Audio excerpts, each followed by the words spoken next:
Mr. Secretary, I want to go in a little bit different direction. Timothy Parlatore served as your private attorney, correct? Correct. And Mr. Parlatore also served as private attorney for President Trump's campaign, correct? I'm not privy to every professional position that he's held. Well, I'll help you out. He did. And you appointed Mr. Parlatore as your senior advisor, correct? He does reserve duty on behalf of the Navy. His title is senior advisor. You gave him that title, correct? And I would count him as very much an advisor of mine. Yep, he travels with you, correct? Tim Parlatore has been a long-term friend. He's a great patriot. He travels with you. That's not what I asked. I reclaim my time. He travels with you, doesn't he? He travels with you, doesn't he? Did your advisor have a security clearance, yes or no? That's where this hearing ignited. What you're watching is a sharp exchange between Jason Crow and Pete Hegseth, and it's not just political theater. It's a pressure test. There's public Instagram that shows this. Just say yes. Yes, of course. Okay. He sits in meetings with you and advises you, doesn't he? He sits in some meetings on occasion. Well, he maintains a desk in an office in the Pentagon, does he not? I'd have to check. You don't know? It's a big Pentagon.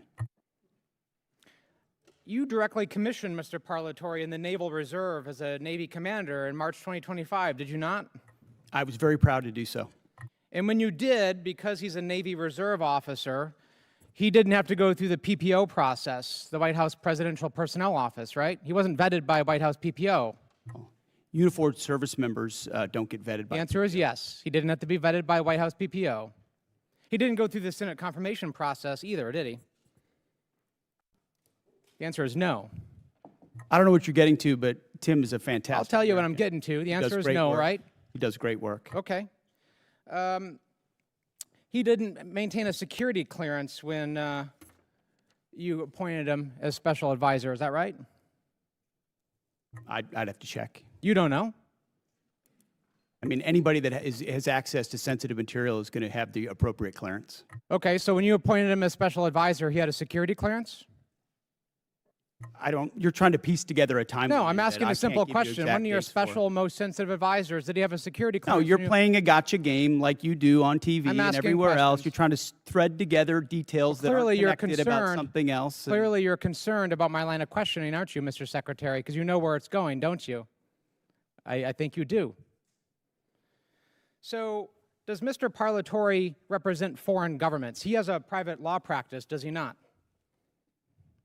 From what I understand of his law practice, he does a lot of great work for service members in the military and other. He maintains a private law practice. Does he represent foreign governments or foreign persons in that private law practice? I don't know. You don't know. Somebody who's sitting in your meetings, a special advisor, you don't know.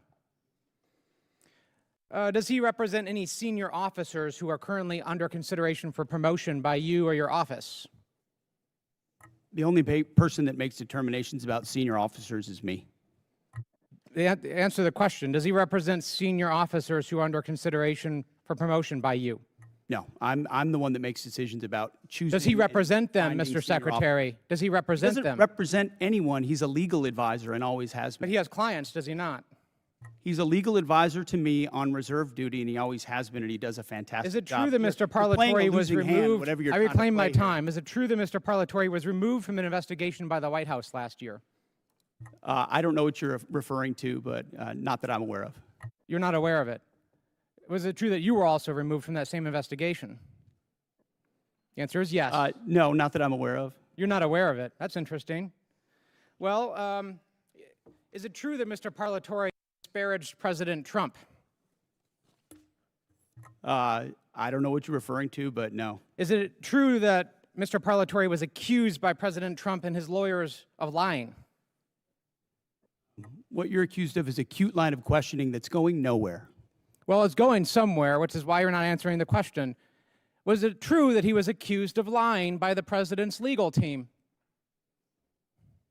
I'm not familiar to. You'd have to give me the context. Well, it's right of that here. article, You want to look at the statement from President anybody Trump's can blow legal up team? a quote and claim it says something, and that's what you're doing in a little stunt. Secretary Hegseth, what I'm really concerned about is you purport to have unfaltering loyalty to President Trump, and yet you are continuously going. Oh, you care a lot I've about reclaimed my President Trump, time. don't you? You are This going is a behind cute his waste back of your 5 and minutes. appointing A people. huge, I reclaimed my cute time. waste of your 5 minutes that I led reclaimed nowhere. my time. You are Do not repeatedly pass go, going do not behind the collect president's Gentleman Gentleman back. from Colorado's Failed. time. Go ahead, Mr. Crow. You are repeatedly going behind President Trump's back, appointing people who he has accused of lying, who the White House is Gentleman's accused of time's lying. expired. The and you are chair now not being honest recognizes with the gentlelady President from Trump. South Carolina, Ms. Mace. Crow is building a chain.